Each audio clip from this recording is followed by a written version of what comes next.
Jiro here for Umbra Games with a review of Red Dead Redemption 2, released on October 26, 2018, currently available on Xbox One and PlayStation 4, played on PS4 for the review. It's been a long time coming for this highly anticipated game, one of the few series that taps the Wild West period in the United States, even if it is set in a time where it is trying to become less wild. The year is 1899, and you assume the role of Arthur Morgan in this prequel to the original Red Dead Redemption, released on PS3 and 360 back in 2010. The main character of the former game is John Marston, and your connection in 2 is running in the same gang, led by Dutch Vanderlei. Now, I'm totally going to try to do my best to not hit story spoilers in this review, but I think to objectively truly do this review well, there are some mechanics and narrative structures that require hinting at what happens, but I'll hold back the video and not mention specifics, and warn you as well before I hit that part if you wish to fast forward. Red Dead Redemption 2, once you're past the couple-hour introduction, and throughout most of the rest of the game, is what I like to call an open-world mission procedural game. You have a map and a mini-map that can be accessed at any time with the hold of the Options button, or a click of the options and picking it from the menu. Main missions that progress the story will be shown as yellow icons with the initials of the character you need to speak to begin that mission, as well as some white icons that can be played for side quests and content. Main missions have sub-objectives, like the Assassin's Creed series used to, that can be completed to help you get a better medal for the mission, bronze, silver, or gold.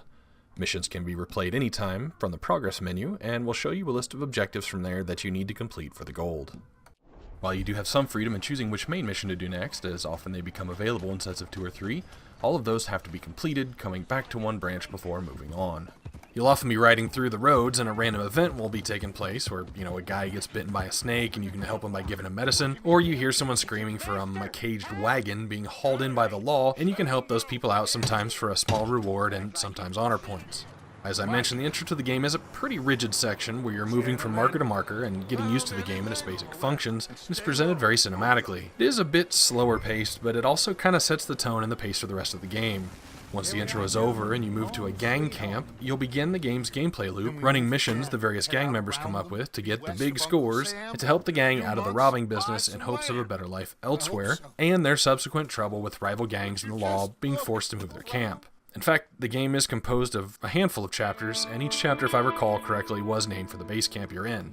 Presenting the story, where you're actually kind of sympathetic at times for the gang John Marston was tasked to hunt down and kill in Red Dead Redemption, is a very interesting way to present the story. Getting to know these people and working with them adds quite a lot to the events of the first game. There's definitely some conflict within characters on deciding what's right and wrong and what they think they're owed by society and life, and the disgust at the coming of civilization. The game also touches on some racism issues. Not quite sure at all times if the rhetoric was intentionally contradictory from the characters or not, whether the writers weren't consistent or the characters themselves are intentionally unstable. The important part is you see some internal growth of some characters as the story progresses, which is usually important in leaving an impression and making a story meaningful. The chapters did kind of begin feeling like watching AMC's The Walking Dead, as the group would find a place, get comfortable, think they're succeeding, only to be overrun or betrayed, and moving to the next place and starting the cycle all over again with the same delusions of safety. Now, your stats in this game are done a little differently than others. Arthur has 3 different stats: health, stamina, and deadeye, that each have their own icon and a bar that wraps clockwise around it. As you take damage and your health bar depletes, it will be refilled at various rates depending on how full the core central icon is. Cores will deplete from overuse or from time, and can be refilled by sleeping or consuming various items. You can increase the maximum of your bars by performing various activities. For health, it includes things like hunting and fist fighting.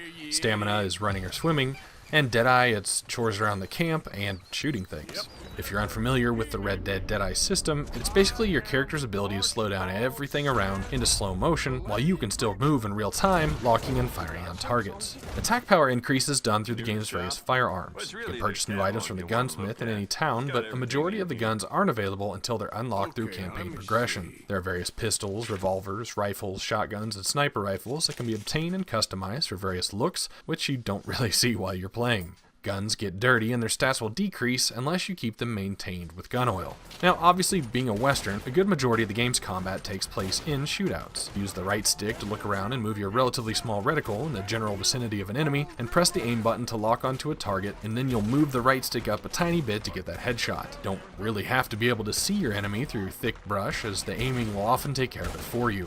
You can take cover behind obstacles using R1 and pop out and take shots as you like. You can reload a gun at any time with the circle button. and if you fire while your ammo is depleted, Arthur will often just put a couple rounds in at a time to keep it going. Some of the firearms took a bit of getting used to, while pressing the fire button would sometimes get the next shot ready, with the second press of the button actually doing the firing. You will be doing some hand-to-hand combat too, where you can press the square button to block or dodge incoming hits, and then attempt punches with circle. There are some stealth missions in the game, and you can knock out enemies or kill them with the hunting knife, or use the bow to do it silently. Now, like I like to imagine any cowboy was, your horse is an integral part to Arthur's life and survival in Red Dead 2.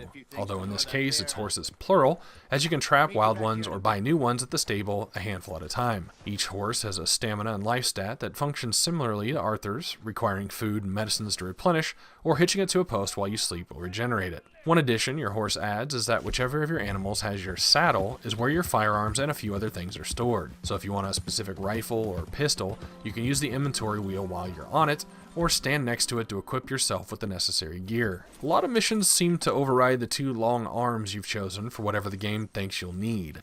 Most of the time when you received a new firearm, it would equip immediately and put whatever else you had into the horse weapon inventory. But a couple of times, for unknown reasons, I had a gun completely disappear, and the catalog at the gun store told me that I didn't own it anymore.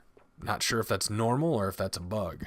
Really didn't have too much trouble with horse health other than walking off an occasional cliff, in which case you need a horse reviver if it falls down too far. Horse stats seem to be unique to the breed and can be increased by adding some tack and saddles by a bit, purchased at the stables in each town. You do bond with your animal though, letting you do things like whistle a longer distance to call them to you if they're in the area, rear up on hind legs while stationary, or eventually do some drifting around corners. If you rapidly tap the button, you can send the horse into a crazy gallop for the duration of its stamina bar, but if you can match your X pressing with the horse's gallop rhythm, it doesn't deplete the bar at all and moves you at the fastest consistent pace. One thing that Rockstar seemed to go for with Red Dead 2 is to be more, as they say, realistic. I've even read the term cowboy simulation in regard to this game. Now, some of it isn't necessary to progress. You can do chores like filling the camp water basin or moving food sacks or chopping wood and gain Deadeye experience and honor in the bilateral honor system. Honor system seems to have small effects, as in the dialogue people use when greeting you, and I've read it can block some content if you're too dishonorable while giving you discounts in towns while it's high. More realism, though, also takes me back to when Rockstar started this with Grand Theft Auto San Andreas on PlayStation 2. That game had 3 major cities connected by miles of highway that ran through the countryside. Moving from city to city took a small mental effort to push yourself to make the journey, unlike their previous Grand Theft Auto titles where areas were connected by a simple bridge over the water. Red Dead 2, while I haven't seen specifics on its simulated square mileage, feels like the biggest game from a land perspective I've ever seen. I think this may be confirmed by the fact there's a couple-hour install process before you play the game on PlayStation 4, pushing close to 130 gigabytes of data onto your hard drive, coming with 2 discs, a data disc and a play disc. Fast travel is limited in this world from a purchasable option in camp to any city you want through less than a minute total horse cutscenes, and you can also take a stagecoach to similar effect from town to town. The gang's camp is typically just outside the various city limits, only taking a minute or two to travel there. Regardless, you'll often find yourself riding your horse for 5 to 10 minutes to get to a mission icon. You'll often ride from there for 5 to 10 minutes with the companion engaged in dialogue, often setting up the upcoming events, with the occasional fast travel in there included once the conversation is over, to often having to ride back to wherever you want to go for 5 to 10 minutes after the mission is over. Some do take you via cutscene to another location upon mission completion though. You can set a waypoint on the map and use the game's cinematic camera, just pressing the horse acceleration button while it guides itself upon the road, giving you various angles to view the surrounding landscape. Only had a few issues with this the dozen times I tried it. Running into a cliff, getting caught unaware in an ambush, and then running over somebody, causing a bounty on my head. The various towns are full of NPCs hanging about and doing their business, and you can choose to greet nearly anyone in the game, giving them a proper respectful greeting or insulting them. If they catch you performing a crime, they will run for the nearest lawman and try to turn you in. You can often stop a witness and convince them to leave it be, but I've had that situation escalate a few times and it just made more witnesses. When they turn you in, the area will start to be searched by lawmen, and you'll often want to just run out of the area as quickly as possible. You will get a bounty on your head in that region, so you've got to be careful of future encounters with lawmen. You can pay off your bounty at a post office. One thing that's lauded quite a bit with Red Dead 2 is the hunting system. You can track animals using Eagle Eye, pressing R3 and L3 together, and follow a slightly glowing path. As you move quietly upon animals, you can study them to see how they rate from 1 to 3 stars. You can check to make sure you're upwind so they don't smell you, or you can use consumables to mask your scent. Their base ranking, as well as your killing blow, will determine what level of skin you get from them from 1 to 3 stars, and you also get meat and other byproducts from skinning. Now, every upgrade that I found in the game requires that you get a 3-star perfect skin from some of the game's dozens of animals, from increasing tonic slots in your belt to the fancy outfits you can purchase from the trapper vendor. There are also legendary animals you can come across that may take some baiting and careful positioning to take down so you don't get mauled. You can also fish for 30 different types through the game's streams and lakes by playing a little minigame and reeling them in using various types of bait. There are even legendary fish to be caught. Challenges are another part of the side content across several categories, including combat, hunting, and riding to give you some side goals to aim for as you go through the game. So now let's talk graphics. The landscapes in Red Dead Redemption 2 can be absolutely breathtaking. To start, something as simple as their tree design is just spectacular. When you know how in a lot of games, if you start to pay attention, you can kind of see the same tree asset being used over and over, just placed a little bit apart so maybe you wouldn't notice. I don't know how they did it, but every wooded area feels unique. The number of assets in any given view is just amazing, especially when you're standing high up looking across some rolling hills. I think the fog is perhaps the most notable accomplishment to me though, as they've just created like waves of it. It's not just foggy outside, you literally feel like you're walking through low-hanging clouds. Going through some curved avenue trees at night with the moon shining and playing with that fog just really created some eerie and memorable moments. Light sources in general are amazing, from torchlight to sunlight coming through the trees. The music is also extremely well tied to the gameplay. There are several western feeling pieces that rise up and down with the action, and even a few vocal pieces that tie in with the horse ride here and there for the story. The game's online component is not yet up as of the creation of this review, with Rockstar planning on hitting it, I think they said a month after release, so maybe November. With as big of a drive as Grand Theft Auto 5's online activities are, I'd be surprised if they didn't have big things planned for this. The game does autosave, but there's a very scary glitch going on right now that I encountered about 30 hours in. Now, I usually leave my system on in rest mode when I'm in the middle of a game, but I switched to play another game with a friend, and thus when I came back, had to load the game from the start. After about 4 minutes on the loading screen, I decided to see if there were any known glitches, and I found a topic on Reddit where someone was given crazy instructions to use on the load screen to basically create another save file from one that's loading and then load that without seeing anything. I then found an official Rockstar response where he had gotten this from, executed it from that step by step, and recovered the game. But man. So as usual, I like to think the bulk part of my review is presenting the features to you so you as a player can decide if it's something you're going to like and want to play on your own. But no review is complete without somebody giving a number and a review score and telling what they personally feel. I did read some reviews about this game, and they had conversations where some people really enjoyed the severe amount of horse riding. To me, about 90% of the time, it was just really monotonous. Now, the other 10%, when you're going through some of those aforementioned foggy areas and the darkness and the trees in some of the areas, creates a nice ambiance, like I've rarely seen in a game. First time you get a glimpse of mountains or wide open valleys and how much detail they've crammed into one diorama, it can be a really cool feeling. But on the other hand, pressing X to constantly maximize your horse's speed to hit and gallop rhythm, and you get caught up on your Twitter feed while you've turned on the cinematic camera letting the horse go to a waypoint on your 50th main mission, I mean, I'd just rather be playing a game where I'm doing something that takes my attention and it's fun. You know, again, that's personal opinion and not everyone agrees with that. I felt the same way about the first Red Dead Redemption. They created this huge world, and the end result is just that it takes you a really long time to get where you need to go, especially with the limited fast travel system, which, as they say, they were going for realism. So if you enjoy that, by all means, more power to you. My second personal beef with it is I'm not much of a fan of this combat shooting system. Shooting feels the same as it did when Rockstar Studios made Max Payne 3. Getting your 4x4 pixel reticle in the general vicinity of an enemy with an L2 click and auto target just feels a bit shallow. Again, personal preference. I just like to feel my shooters be more shootery.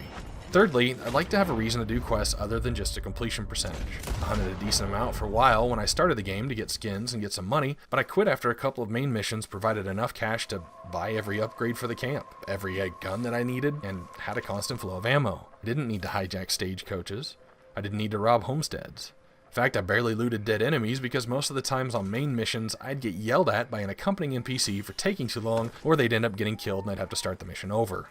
With no experience system and stats increasing through usage and weapons coming from the gunsmith most often after quests, there really wasn't a whole lot of motivation for me to spread out into the side content. Fourth, in mission structure, it doesn't really feel like Rockstar has changed much in the mechanical structure of their content, even going back to their works with Grand Theft Auto 3. You'll start a mission, you'll get into trouble, you run and often perform shootouts while running, rinse, and repeat.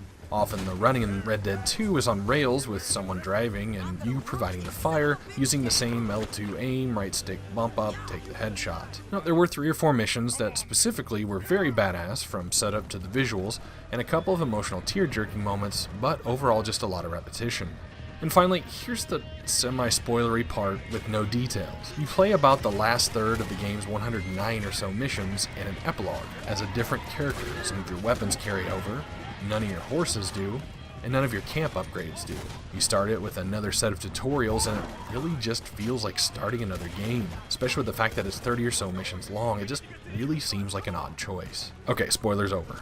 Overall, Red Dead Redemption 2 has a ton of content, both main missions and side stuff, that can get a little repetitive, some realistic additions like chores and horse grooming that can be done at your choice, a crazy, huge, beautiful world with some diverse landscapes and towns, lots of horseback riding, which some people like, a lock-on combat system, which I would say some people may not like, a relatively in-depth hunting system, not much in the way of character progression, but entertaining characters with some gripping plot moments, and some grand-scale scenes with a thoroughly Wild West feel. Rated as an open-world mission procedural, my personal rating for Red Dead Redemption 2 isn't quite the 97 it has on Metacritic. In fact, I kinda heavily considered leaving off the review score once again, hoping that you, my wonderful viewers, will use the qualitative analysis I tried to present rather than a 2-digit number I personally calculated. But it hits a 75 on my true scale of 0 to 100, where 50 is an average game. This is Jiro for Umbra Games. Thanks for watching.